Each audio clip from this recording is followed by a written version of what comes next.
on Straight Talk Africa. It's been a year and a few days since President Donald Trump's inauguration. Observers say his administration has had some major victories and setbacks. So, what does his report card really look like? And what's the way forward for the administration? That's coming up next right here on Straight Talk Africa. Hello, welcome to Straight Talk Africa, live from the Voice of America studios here in Washington.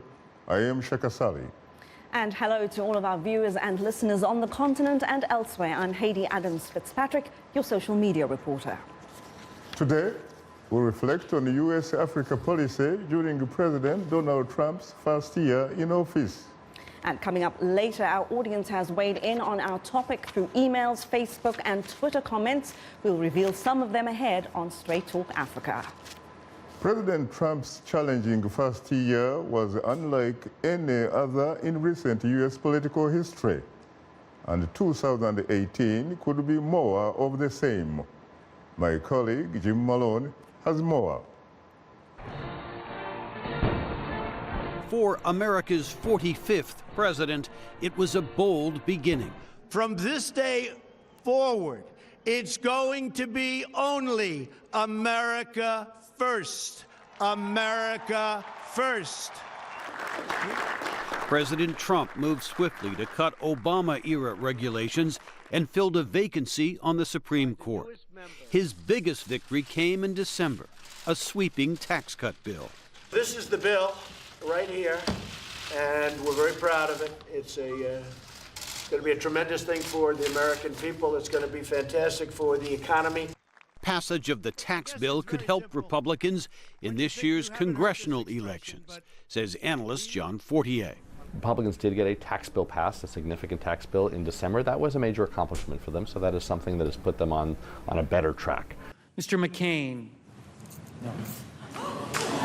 But Trump's first year saw plenty of setbacks as well. There was a failed attempt to repeal Obamacare, numerous outbursts on Twitter, and at times inflammatory presidential rhetoric, including Trump's recent reported vulgar description of Haiti and African countries. The United States remains a very important partner for Africa. United States is one country that we hope that we continue to have good working relationships. However, we must emphasize that we need to engage each other as equal, capitalized equal partners. Not higher, not lower, but equal.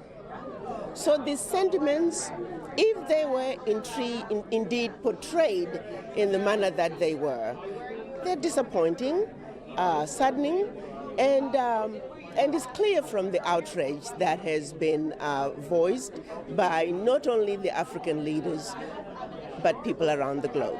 Trump's controversial and at times polarizing leadership style continues to hurt his poll ratings, despite a strong economy, says analyst John Hugh. I think people are judging him on a variety of other factors other than the economy, and that explains his lower approval rating. Donald Trump has got to go. Trump's historically low presidential approval rating could also fuel Democratic gains in the November congressional elections. For 2018, Trump hopes a strong economy will improve his poll numbers. But the prospect of election losses in November and a Russia probe with no end in sight could make Trump's second year in office even more challenging than his first. Jim Malone, VOA News, Washington. Thank you very much, of course, for that report, Jim Malone. Now, joining us here in the VOA studios are two distinguished guests. Ambassador Robin Renee Sanders, CEO, Feeds Advocacy Initiative, and Joseph J. Slavic, political advisor and Republican supporter of President Donald Trump. Well, ladies and gentlemen, I have to say frankly that I am profoundly honored and exceedingly humbled to have the opportunity to host the two of you on Straight Talk Africa. Thank you. Thank you, Shaka. Pleasure. You're most welcome. Later in the program, we'll give you, our audience, a chance to call in with your question or comment. The number to call is 202-619-3111. Yes, country code is 1. Let me come to you immediately. Joe, what is your assessment, frankly, of your president, President Trump, so far? Thank you, Sean. Thank you for having me on your show. It's always a pleasure. You're most welcome. I think it's been a fairly successful year. Some minor setbacks, but I think overall, for a political neophyte, he's done above, I think, beyond better than expected. What are some of the major accomplishments in your view? Wow, I mean, there's countless of them. Actually, this morning I called one of the president's advisors to ask him, hey, let's go over some of the list, and the list was quite long, actually. So you've got Supreme Court Justice Neil Gorsuch, who was appointed. You have the removal of the U.S. from the Trans-Pacific Partnership. You have the issues of immigration, illegal immigration is down. You've got tax cuts. You've got the stock market at an all-time high. Consumer confidence is an all-time high. So I think there's quite a few, positive things that one could credit the president for. What about you, Robin? Well, I think that if I look at the foreign policy side of the dynamic, particularly in the region where I've worked the most in Africa, I think there's a concern that the U.S. is sort of disengaging from the continent to some extent. I just spent a month out there, and that's what I heard the most. So this is what I'm sharing with you, what I heard, as opposed to my Which opinion parts on of that. the continent I was in both to? West Africa and in Southern Africa. And so I think that there is a little bit of that kind of concern that we're not talking about Africa enough, we're not engaged enough, and there's uncertainty of what our policy toward Africa would be. So I'm still hopeful that we will have a stepped up engagement on the continent. I think there's a receptivity to that, and they're just waiting to see if that's going to happen. It is very interesting that you mentioned that there are some people on the continent who wonder what sort of foreign policy, if there were any, it would be. Because the next question, in fact, I was going to ask you, what is the U.S. foreign policy towards Africa from your vantage point, really? Well, what I've heard from those in the administration is that there's going to be a stronger emphasis and focus on business and on trade. And some of the other elements that we are used to engaging on will take a back seat to those two elements. My viewpoint, and I was actually pleased to see the National Security Strategy for 2018, which came out in December 2017, because it really talks about the whole wide range of things that we've always done on the continent. And so I'm hoping that that's going to be the blueprint that we're going to continue to follow. But what I hear the most is the business and trade aspect of the discussion.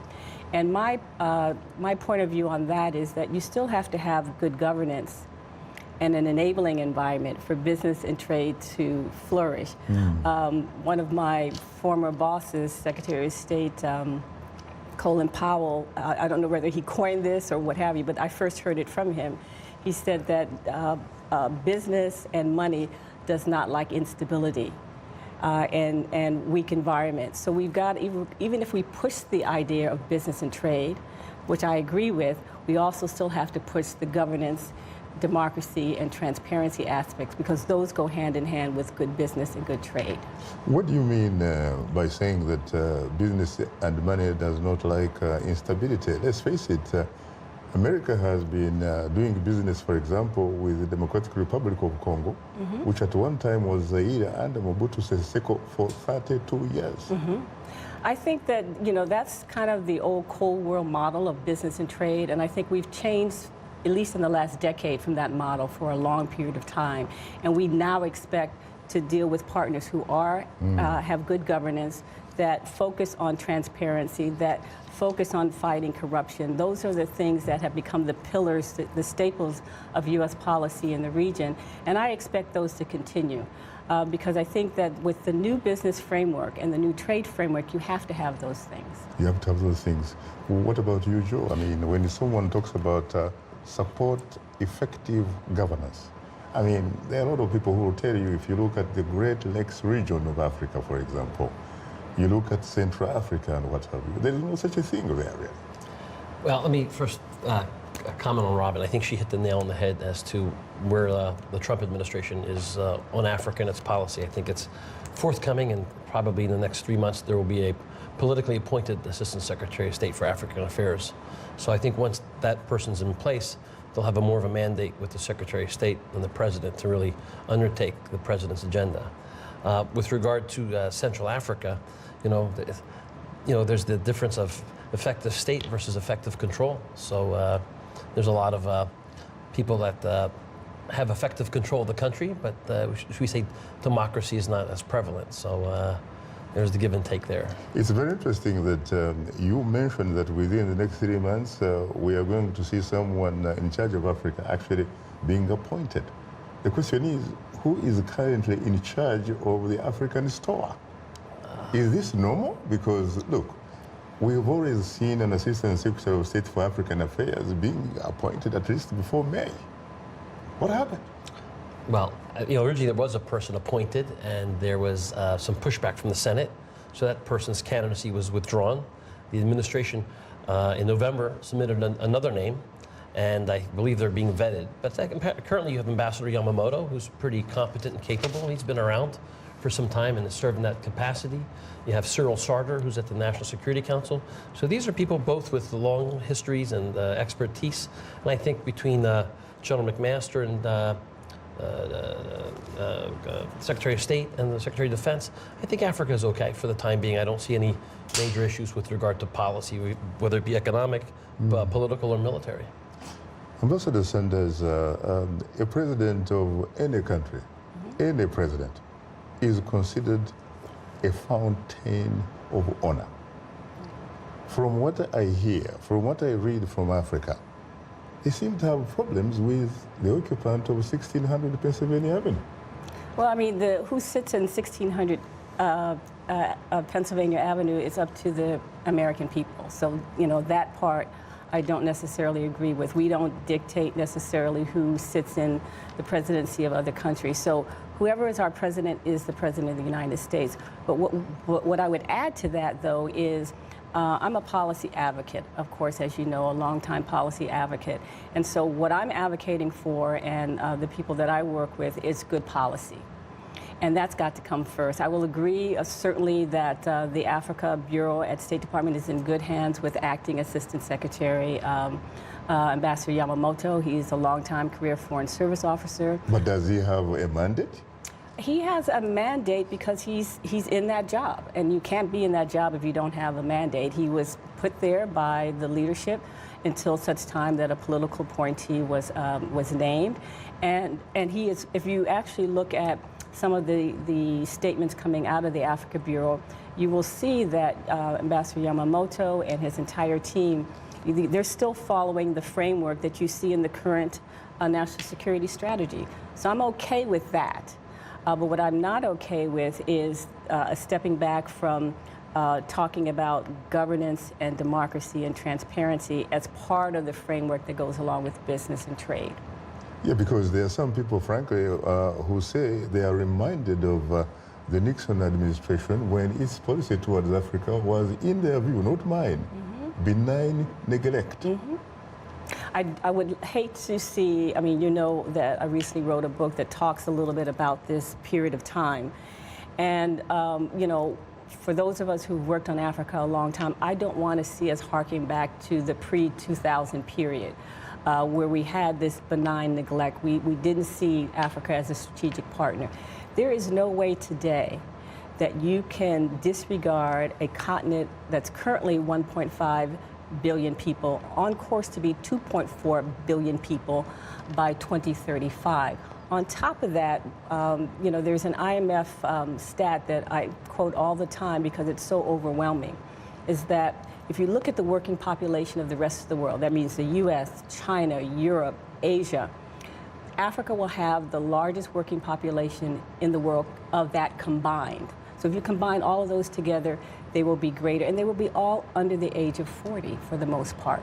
So if you're looking at... And better educated, perhaps? Extremely so. And if you're looking probably at... one of the largest middle classes anywhere. Absolutely. It's a growing middle class. It's a growing small and business enterprise class as well. So if you're looking at trade and investment hypothetically alone, who are you going to trade with if you're not going to focus on Africa and make it a strategic partner on top of the security elements that are there?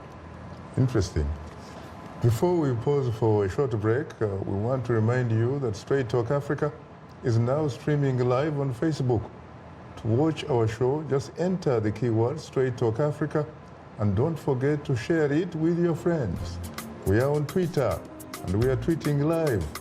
Follow us at VOA Shaka, that's VOA Shaka, and join in on today's discussion with your questions and comments. Don't forget to use the hashtag VOA President Trump, and we'll air some of your comments later in the show. We'll be right back with you, so please don't go away.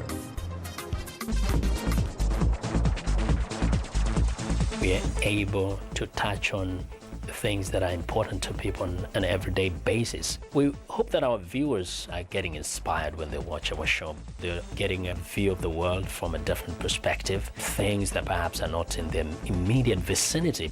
Today, I could put in on the show something that is a little different, a little unique, and this gives me that, inspiration to come to work. This is Straight Talk Africa on the Voice of America. What is your opinion about today's topic? Call us at 202-619-3111. U.S. country code 1.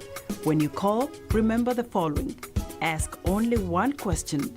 Keep your comment brief and turn down the volume on your radio or television. Now let's return to Straight Talk Africa. I mean, the economy is on the up and up, but I think that a lot of that is also due to the policies that were put in place when Obama was in the presidency. The year is a good year so far, and people are going to have more money now. We're all immigrants, so how dare you look down on any other? I agree with him, and I immigrated from China legally. I follow all the rules and spent like 15 years getting my citizenship. So I think everybody should follow the same rule, follow the law. We went through 8 years of not a whole lot being done. So yeah, I think that he's doing a good job with terrorism. You can't be soft, man. You got to be strong and stern. You got to be strict. You got to lay the rules down, man. And I think he's doing a good job. When he came in, that's what he said. He don't want to be a president of the world. He want to be the president of America. I think that he is putting America first in the minds of the rich white man. I think that he's not putting the whole American society first. For many people who I personally and professionally serve, it's making things a lot harder and a lot worse. Well, I don't think it's within his power to make America great or not. I think that's within the power of the citizens of the United States of America. Very interesting, Joe. One of the clips says that he's actually making America first in the eyes of the white rich man. Are you included in those rich white Actually, rich men? I'm the son of two immigrants, so I would say that that probably doesn't apply to me. But I think there was a lot of frustration in the United States, and let's be frank. I mean, who would have thought that? Barack Hussein Obama would have ever been elected president, just with the name over 10 years ago. And by Americans, by Americans, whom in fact were young white Americans. Yeah, and now you've got a businessman, it was basically a political neophyte who was elected. So, elected by Middle America, some would say. By Main Street, as most people would say. But I think that's the great thing about our system, that if you work hard, anything is possible. And hopefully the next 4 years, the president will continue to learn to be a better swamp dweller and become more presidential. I mean, there are some mistakes that are made. And like I said, you've got a man who was a construction mogul. He was a real estate person. And obviously, I think some of his previous behavior, has come into the White House. And I think he's still learning to be a little more politically correct. I one time, in fact, lived in some of the apartments of his father. In Rego Park, New York. Now, what about you, Robin? Talk to me. You heard, of course, some of the clips talking about how people who look like you and me probably are, marginalized. Do you feel like the president represents your concerns? I think there's two parts to that. I was listening very closely to the comments, and I think what the comments represent is really how America is today. You have this these silos of how people feel. So what I would like to see is us come back to a general sense of what American values are, and that everybody feels included. I don't think that this dichotomy that you actually saw in terms of the people that you interviewed, I don't think it's healthy for the nation. Everybody has to feel that it's one America, and that we are working together for the betterment of everyone. And if people don't feel that way, if I can't say whether it's most of Americans or half of Americans or what have you, but whatever the case is, you have a significant amount of Americans that feel differently about where we are today as a country. And that's not healthy for us as a nation. When I look back at my career overseas, you know, working on democratic processes and elections and all of that, you know, I also analyze the U.S. in the same way if I was a political officer assigned here. And so you've got to have this unity of purpose here, where everybody feels that they're part.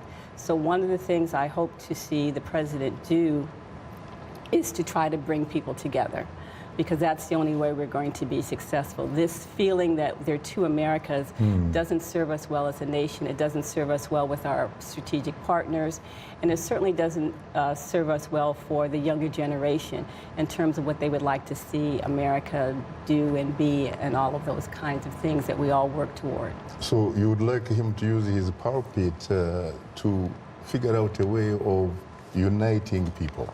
Yes, I think that's very important. We've been known for that as a value in our system, and so I think it's very important to bring that back home. And I'm hoping this time next year we're not having this same conversation where there are silos in America where people don't feel like they're being represented by the administration that's in power. I hope that we all come together so that we feel like we're one America. But it is, when I travel around the U.S. and I have extensively doing speaking engagement, there is this division.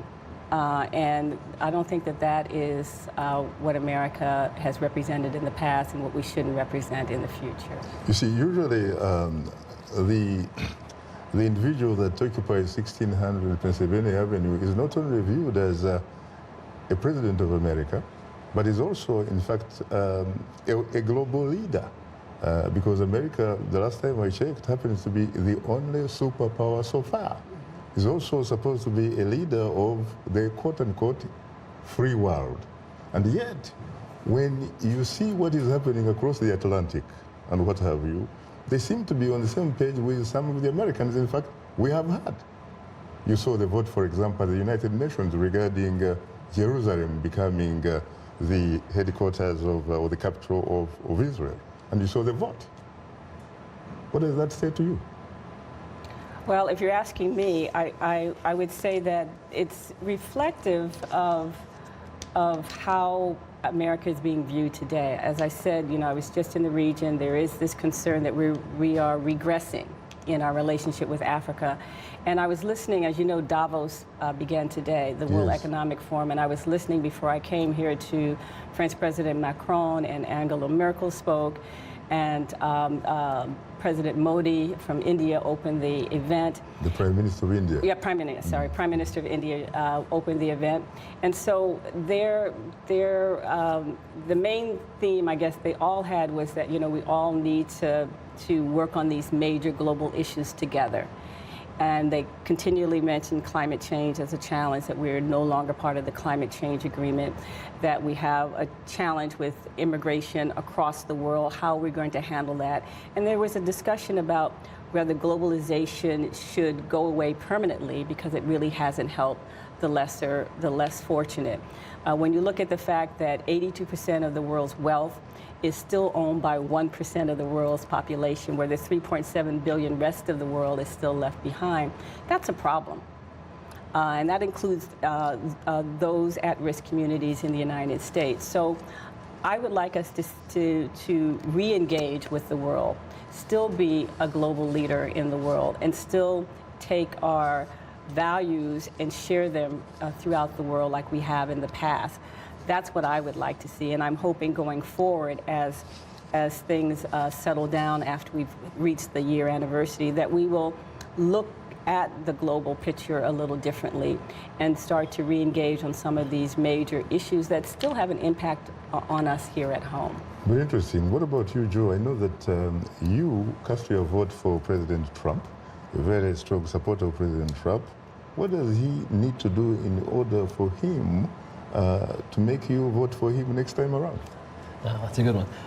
Well, I think when you look at President Trump, he is an economic nationalist. I mean, you have to understand, the United States is $21 trillion in debt, and there's no way we can sustain that magnitude of debt. So I think in terms of why he got elected, people voted for him because they felt they were not part of that other half. I mean, it was sort of frustration. So I think if the president continues to focus on domestic matters, getting the economy going, bringing jobs back. You just saw Apple making a $360 billion commitment to repatriate money into the U.S. I think those are the things that really resonate with him domestically. So I think as long as his domestic house is in order, he can continue to focus overseas. As you saw when the president gave his inaugural speech, he basically made it pretty clear to note that we were not going to meddle in the affairs of other countries unless they were of national security interest. So if you look at Iraq and ISIS, you can see obviously ISIS has been diminished considerably. We have the issues of North Korea. So in a way, I know, when I was in Africa myself, there's definitely a yearning to hear about what the U.S. position towards Africa is. Does it mean that America is abdicating its responsibility as the lone superpower? We're talking about the moral obligation here, especially about democracy, about civil liberties, about rule of law. I think you'll definitely see 2018. I'm very confident that you will see the U.S. administration very active in Africa, and I'm told sometime in the early summer there'll be an event that will be directed towards African heads of state, whether it be held here in Washington or be held in Africa somewhere. I think you will definitely see more engagement with Africa in 2018. I see. Let me just add to that. I go back to I agree with the premise about, you've got to take care of home first. You definitely do. But I also wonder about this idea of, the job aspect of the dialogue, because part of jobs includes trade. And one thing is not disconnected to the other. So that's the thing that I don't really quite agree with. They are not mutually exclusive. They're not mutually exclusive by any means. And so if you're looking at creating jobs back here, one of the things I say when I'm out doing my speech stump is, when you're looking at jobs back here, if you're looking at creating manufacturing jobs, for instance, just take that as an example, who are you going to sell those to if you're not looking at other partners across the world, particularly Africa, given the size of its market, $3.4 trillion market.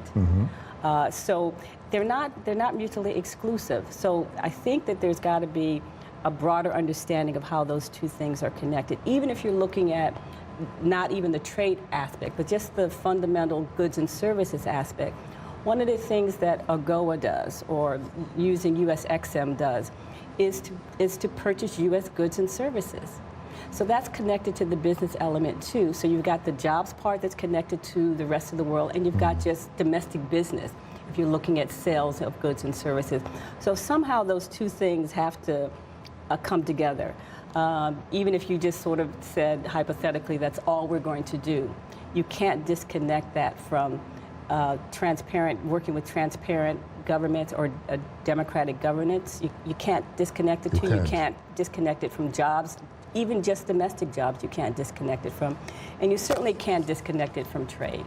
I remember, in fact, the former U.S. President Barack Obama saying that even with the prosperity, without freedoms, for example, it is a form of fundamental poverty. You agree? Yeah, I think it is a fundamental part of poverty. You add the gender inequality to that, you add human rights to that, you add lack of transparent processes. For instance, our businesses that want to do business overseas to even increase jobs back here, if they're not dealing with a transparent government on that side for a fair business deal, they're going to be at a disadvantage. Social cultural insensitivity? Yeah, I think that there is a part of that too. I mean, I think that this whole kerfluffle, and that's, I'm being very diplomatic in that term, in the last, 10 days or so, over whether what was said or what wasn't said. We'll come back to that later in the show. I'm just going to finish up what was said or not said. I think that there is a sense of having more understanding of how those kinds of things impact how people view us. Very interesting. You are tuned into Straight Talk Africa. We'll have more of a discussion in a moment, including our social media segment. So please, don't go away, because we'll be right back with you.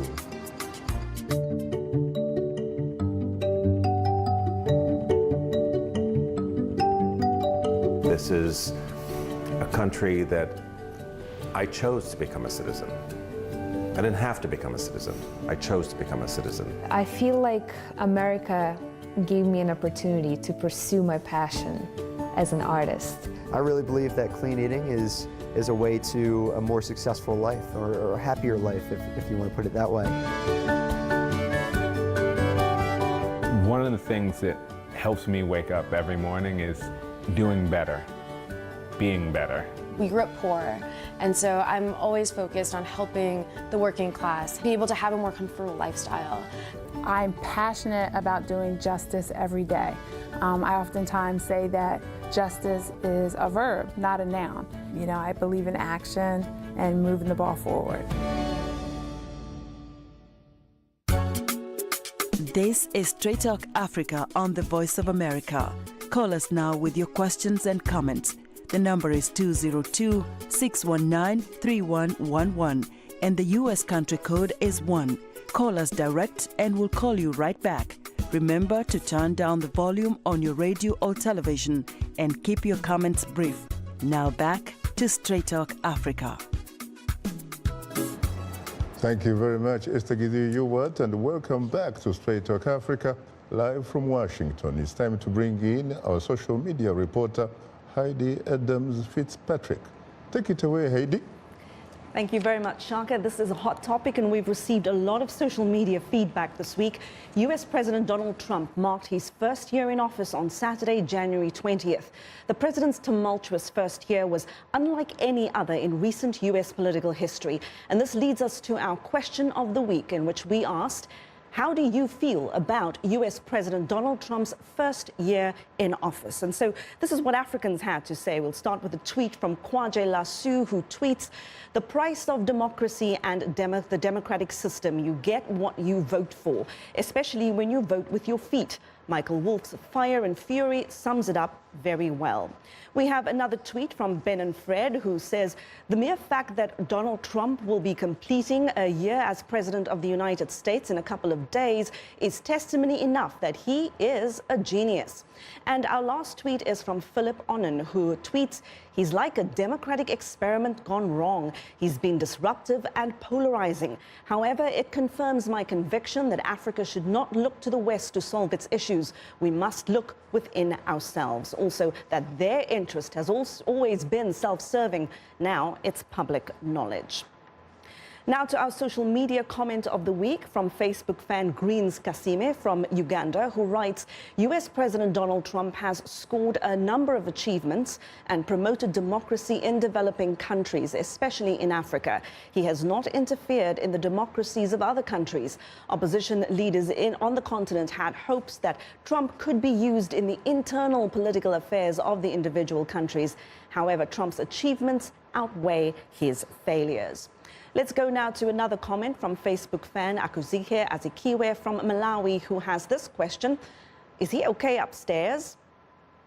And our last Facebook comment comes from Mazuba Chimobo from Zambia. He writes, in Africa, I view him as a dangerous racist capable of dividing the world.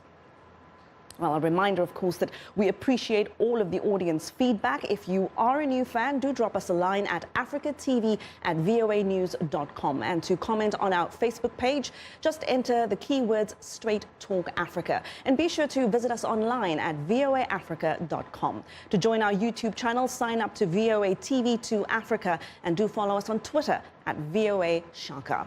Straight Talk Africa, of course, streams live every Wednesday on Facebook, or simply go to VOA Straight Talk Africa TV program page on our website. And to watch us live on your mobile device, download the VOA mobile app. Now let's take a look at what's coming up on next week's show.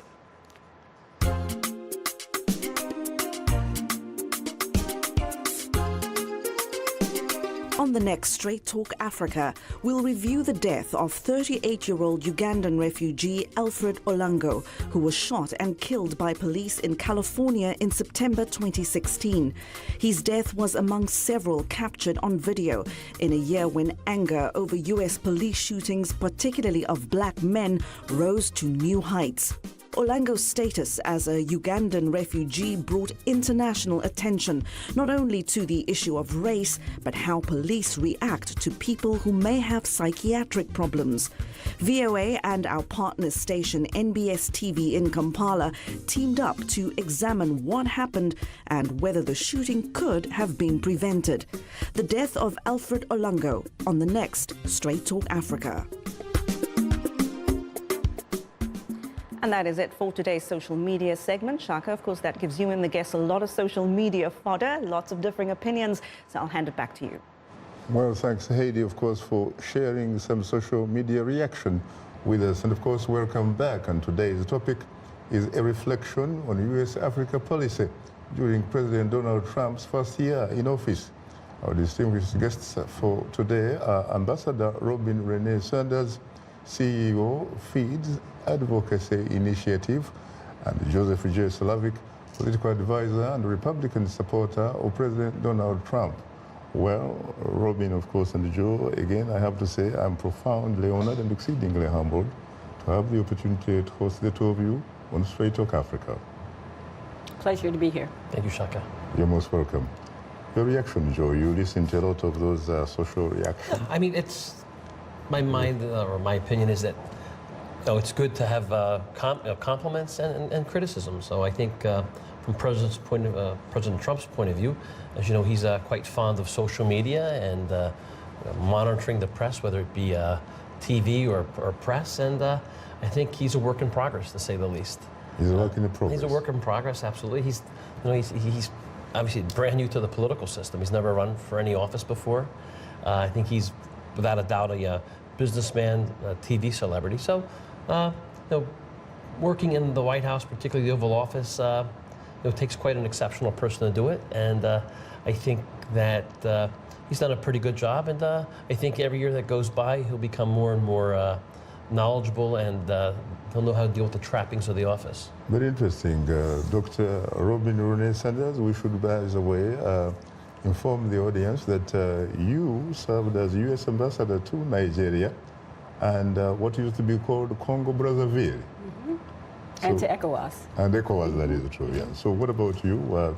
Your reaction to what you just had? I think that what we saw on social media was very similar to the on-street interviews that you did, and what I said earlier was that there is a dichotomy of views, or these two silos of whether he's done a good job or whether he's divided and made the country less unified, and the same kind of thing toward our behavior in foreign policy.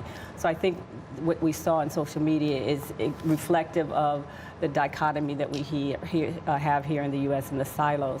But what I would add, though, is I think when you look particularly at Africa, one of the things that I think is really important to do is to change that perception that we don't care. You are talking about the President of the United States? Yeah, I think there's a perception by some from the social media comments that we don't care about Africa. But what about the Africans themselves? In terms of? In terms of changing the perception. About the continent? Yes. Well, I think that that's extremely important. You can't have, it's absolutely a two-way process. There was one of the social media comments that talked about African leaders, and I think that that's definitely an avenue where it has to be strengthened. Democracies have to be strengthened, election processes have to be strengthened, and what we've seen, I think, in the last... You have to have elections, not fake elections. I think what we've seen in the last 18 months is a little bit of regression on the continent in terms of fair and free elections. And what I worry about the most, I think, in terms of the elements, is really the election commissions. We've seen some challenges with election commissions in Kenya, in Zambia, and Gabon, and others. And I'm hoping that, you know, that is an area in Uganda, and a number of places. Rwanda. So I think that going back to the basics on democracy, we really need to do. This retrenchment or this regression that we've seen in the last 18 months or so, we have a number of elections coming up this year, as you know. Yes. And so I think that it's really important to have fair and transparent election processes, because you can't have a fair and transparent democracy without fair and transparent election processes. In which case you really have to have some kind of independent electoral commission, not simply by calling it independent. Right, exactly. And that's what I said, you know, the last 18 months I've been very concerned about the electoral commissions that we've seen. And so I think all of those things together, but the main point that I think was the thread through the social media comments was that we don't want to see the U.S. retrench from Africa. We want to see it engaged in Africa. But we want to see it engaged in the right way, that you're focusing on democracies, add business and trade, which I think is extremely important, but you've got to have those transparent, enabling environments to succeed. And the last thing we haven't talked a lot about, but I think is extremely important, is this over the last same 18 months, I would add, you've seen both Al-Qaeda and its affiliates and ISIS kind of use Africa as its next playground. Al-Shabaab, you've got Boko Haram. But those are national entities that are using ISIS tactics to advance. And so there's no question that there's a strategic element to our policy with Africa, and that has to be the case, on top of the democracy, the election processes, and all of those kinds of things. Now, talking about perceptions, of course, you are one of the very many American former ambassadors that signed a very important letter that you sent to the president. Yes. Can you tell us a little bit about that? There was an effort by 78 former U.S. ambassadors to Africa to at least tell the president our story about the continent that we have worked on, that we the have Africa that you know, that I know, that we have worked with, that we have represented the American people and American policies in. And what prompted the letter, whether these reports are, you know, true or inaccurate or take bits and pieces, was sort of the media storm on whether or not various derogatory comments were said toward the continent. Well, I was dismayed. I don't know what words were used, but clearly something happened that called for this media storm. But we wanted to go on record saying that Africa is important. It's important to the U.S. We know it firsthand. We want to see our engagement remain on the continent, and we want to see our engagement remain across the board in the areas that I've already highlighted to you. It's very interesting you talk about the derogatory language allegedly used by the president. People forget that a former British Prime Minister, Tony Blair himself, who really used to love Africa because of exactly what, you know, some of his policies, he once actually was quoted as saying that Africa was a scar on our conscience. A scar. A scar. He once said that. I mean, there are other literatures, for example, that also point towards Italy, a European country. At one time, it was actually referred to as the sick man of Europe. And Italy took advantage of that, and guess what? It's now like a world power. Yeah. I mean, you know, there are lots of examples in history where we have not said or done the right thing in terms of Africa. Absolutely. I actually took Tony Blair's comment a little bit differently, because I thought he meant at that time, when in the context that he was saying, is that it's a scar on us because we haven't done the right thing. That's how I took that at the time when I heard that comment. So again, you never know what people really mean by what they're saying. But the bigger issue. When you look at some of the governments that Tony Blair has supported on the African continent, sometimes you wonder. Well, you could even say that about the U.S. pre-2000. Our behavior and the governments that we supported were not. Is it about the individuals that occupy State House or the African people themselves? It always should be about the African people. That has not always been the case, but that should be the end game. I thought, as a representative of the U.S., from about 2000, I would say 6 or 7 or so, that we were actually moving in the right direction on the continent, focusing more on the people, doing things like YALI and Power Africa, and certainly President Bush, in terms of his extreme advancement on AGOA, and Clinton starting AGOA, and all of those kinds of things. So we had a bipartisan support for the continent, which had tended to be the case. And I'm hoping that that bipartisan support for the things that we do on Africa continue under this administration. And as my colleague here has said, we need to wait and see what happens this year. Joe, it's for you. What about you? You know Africa very well, pretty much like on your fingertips, really. Well, thank you. What do you think should be done, honestly? Because there seems to be a lot of emphasis supporting individuals occupying state houses. The problem with the United States policy in Africa is that there has been inconsistency over the last 30 years. I don't care how far you go back. I'll give you an example under the Obama administration. There was a coup in Egypt, full stop. But the United States did not call it a coup for the sake that we would have to impose sanctions on a national security interest of the United States. Even though the African Union itself, in fact, called it a coup. Unequivocally, there was a coup, and there was a man that was democratically elected there. Precisely. You have the same thing in the Palestinian territories, where there was someone that was elected.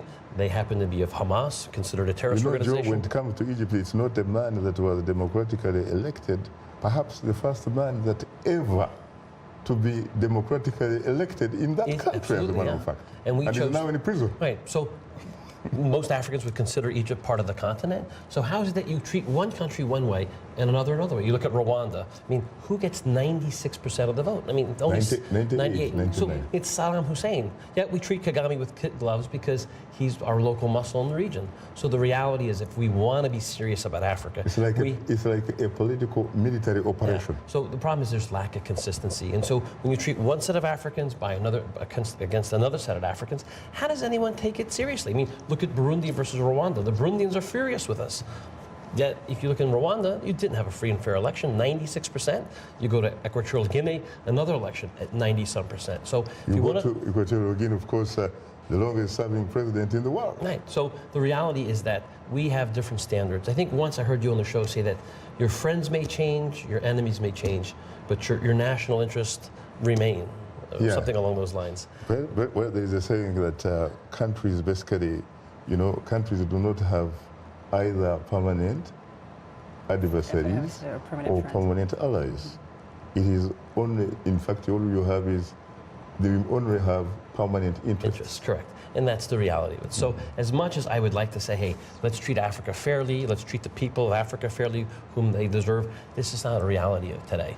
So whether it's national security, politics, economic interest, these three factors seem to dictate. So hopefully the reality is, with anything in the world, when you know people and you engage with them, you have a friendship. And when you have a good friendship, friends can overcome difficulty. So I think building friendships are the key. And through those friendships, in private, certain things can be, should we say, expressed in private if we're concerned about democracy or human rights issues. But, can I just add to that? Time is not a best ally, Madam Ambassador. Let's first go to the lifeline of the show, which are the telephone callers. Good afternoon, Ted. Good afternoon, Taylor. Well, it looks like he just dropped, so why don't you come in? I would just say that, following up on Joe's comment about us having different relationships with different African countries, that to me is very emblematic of just how we behave everywhere else in the world. It's not just endemic to the continent. We pick and choose our friends and we pick and choose our time. But what I'm arguing is that we need to be more consistent and support governments that are transparent, that have democracy, that have good election processes, and do the right thing. And it may take us a transitioning period to get there. And I think that, as you have seen in successive U.S. presidencies, be they Republican or be they Democratic, we have made some strides forward on that. And I don't think that that can be discounted. So I'm hoping that we do the same thing going forward over the next 24 months. Very interesting. When you look at, for example, the relationship between the Pentagon and the State Department in the context of foreign policy, where do you think, who do you think really guides the American foreign policy more? Is it the State Department or the Pentagon, or both? Wow.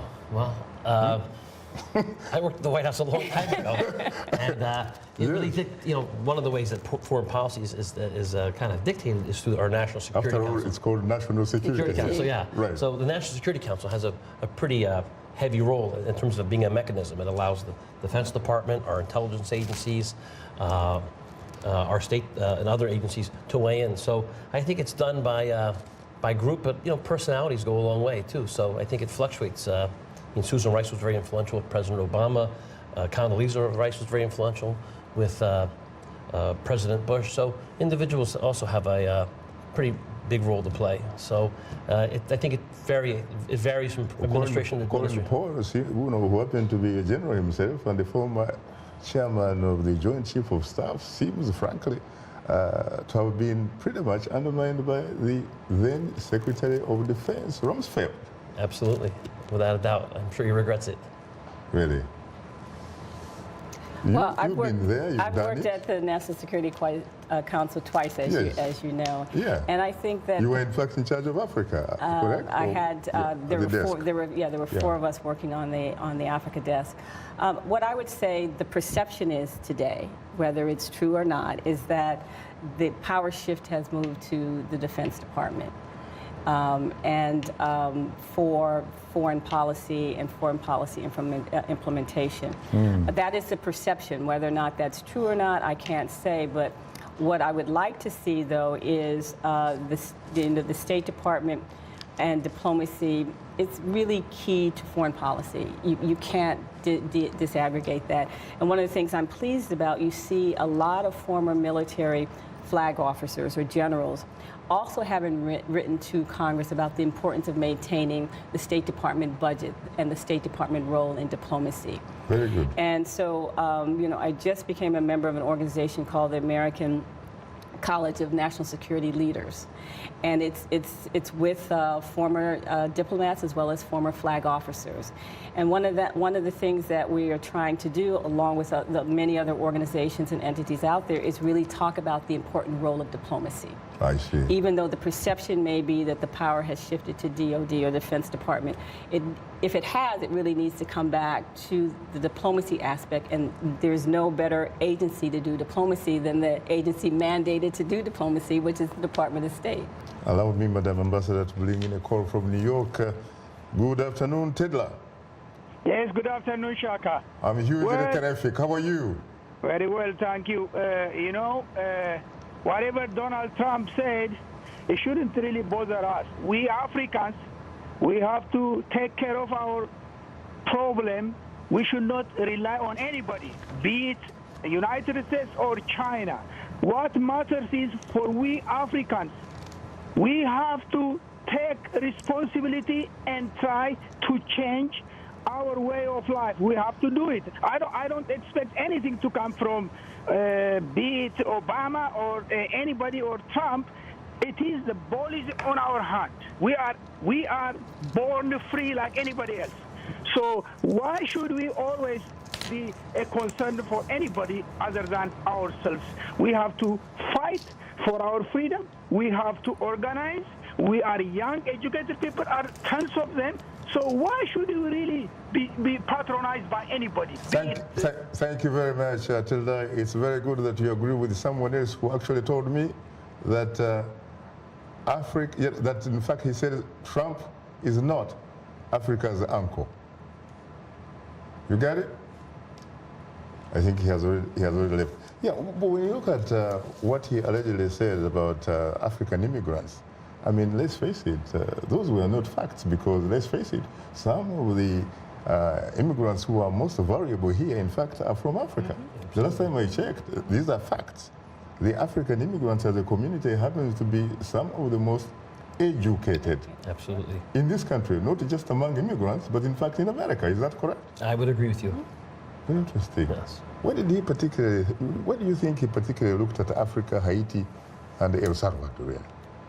I'm not sure. I mean, there's a big Haitian community in New York City, so maybe that's his previous interaction. But you know, you are a product of your environment. So, like I said, he spent a lot of time in New York, and as you know, the Haitian community is quite vibrant in New York. So, maybe through that. But needless to say, if it was or wasn't said, you know, those are obviously the backlash was enormous, and I suspect that it was a lesson learned by the president, and hopefully he'll make it up to the continent with more time and affection.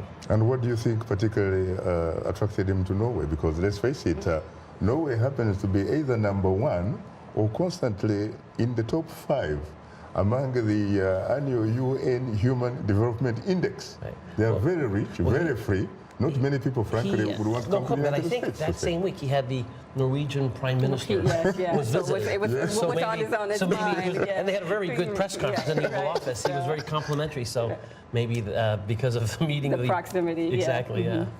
Very interesting. Well, you know, any last words? I do think the last caller made a very, very important point. It's Africa first and Africans first for Africa. And so that has to happen. When you talked about state houses before and all of that, you know, the African people have to feel like they can elect democratic leaders, and it's Africa first for Africans.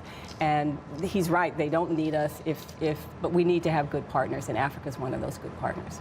Well, I think time is not our best ally. I have to go for the orbit. Finally, we would be remiss if we didn't mention the passing of composer, legendary trumpeter, and anti-apartheid activist Hugh Masekela. The father of South African jazz died at the age of 78 in Johannesburg on Tuesday after a long battle with prostate cancer. Voice of America had the honor to speak with the music icon a number of times over his 5-decade career. Partly spent in exile, Hugh Masekela recorded several hit songs, among them Bring Him Back Home, Soweto Blues, and the global 1968 hit Grazing in the Grass. South African President Jacob Zuma praised Masekela, saying he kept the torch of freedom alive through his music, adding his contribution to the struggle for liberation will never be forgotten. Our sincere condolences to his family, friends, and fans around the world. He will be sorely missed, and may his soul rest in eternal peace. I had the pleasure, not once, not twice, but 3 times, sit down with the legend and interview him. On that note, thanks to my distinguished guests, Ambassador Robin Renee Sanders and Joseph J. Slavic. Thanks to our affiliate stations, along with our viewers and listeners. For many of our Voice of America radio affiliates, Learning English is coming up next, and tomorrow morning is Daybreak Africa with James Bate. On behalf of the Voice of America, thanks for tuning in to Straight Talk Africa. In the meantime, get better, not bitter Africa. And please remember to keep the African hopes alive.